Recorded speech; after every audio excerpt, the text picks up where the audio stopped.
Good afternoon, HMTCA parents. Today we're going to talk about the various ways you can submit work in Google Classroom. Because there are various ways you're going to have to talk to your teacher or go through the assignments. But the best thing, and always know, is the best grades are in PowerSchool for each assignment. Now be aware when a teacher puts a grade into PowerSchool, it's not final. I know for me as a teacher, even to get some kids to do my assignments in Google Classroom right now, I put in a 0 and it magically was completed. So be aware if you see a 0 in PowerSchool, it's usually a marker and usually a wake up call for your child to, hey, you need to complete this assignment.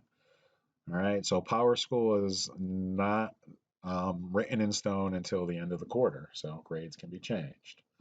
So once we're in here, we're going to look at the various assignments. So use miscom. So be aware, all teachers are doing roll call questions. Your child is supposed to be, say, this particular class is supposed to be 9 a.m. They're supposed to, by 9 a.m., by 1 o'clock, answer this question, just so the teacher knows they checked in on that particular day to see the day's assignments. But, all right, so here we have this one. So here's one way it can be submitted. So we click on here, we view the assignment. All right, and we click on the document. All right, now we add or create here. Here's where your child can make a new document from scratch and submit it, a new, slides like a PowerPoint slide or even a spreadsheet. But we're not going to do that right now. Oops, that was a little accident. We can make that accident. We can, oops, close that out there, see, and then we're just going to take that out there. Okay, get rid of it. But we're going to open the document.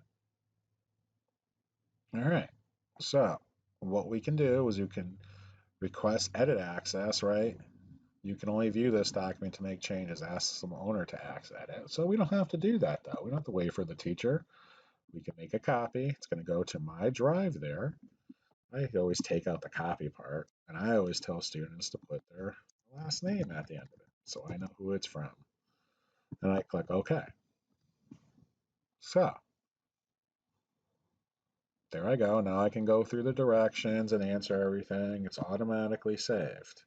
So here I can do here, right? Hey, see what happens here if I put in test. A little test. Right, I can share it this way with my teacher and their email address if I wanted to and type it in and hit done.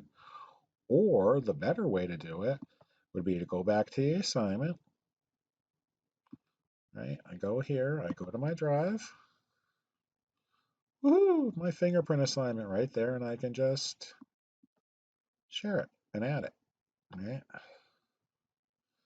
there it is. Now I can turn it in. I click the turn it in button.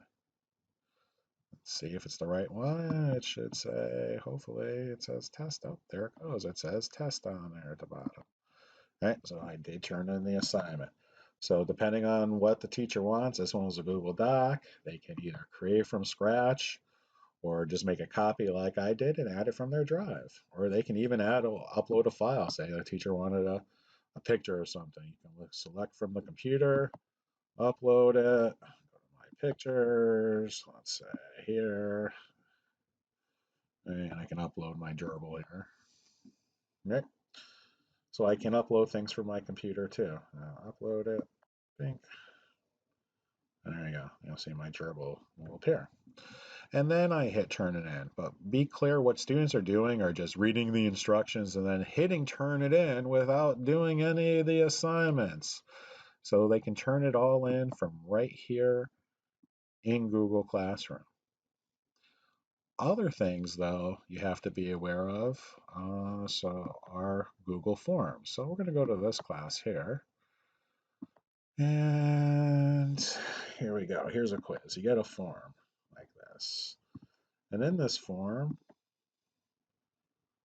is a quiz. So your child will go through a little quiz and answer the questions. And then at the bottom is a submit button. They're not going to see anything except thank you. The teacher of your child, though, will have all the answers and then their names. I've taken out the names here. It's dated and time, and then the grades are right down here. So again, you'll see the grade for the assignment in PowerSchool. You won't see it in Google Classroom. So forms are another way. So documents are a way. Uh, for me, in my classroom, if we go to my classroom here, we go to Exploring Computer Science, I had everything on class websites far before this horrific tragedy happened. So I have scratch dialogue. Students are supposed to go. And this is what I mean here. They're viewing the assignment. They're reading this, go, oh, I read this and marked as done. And my stuff, all of my stuff is, I have a class website.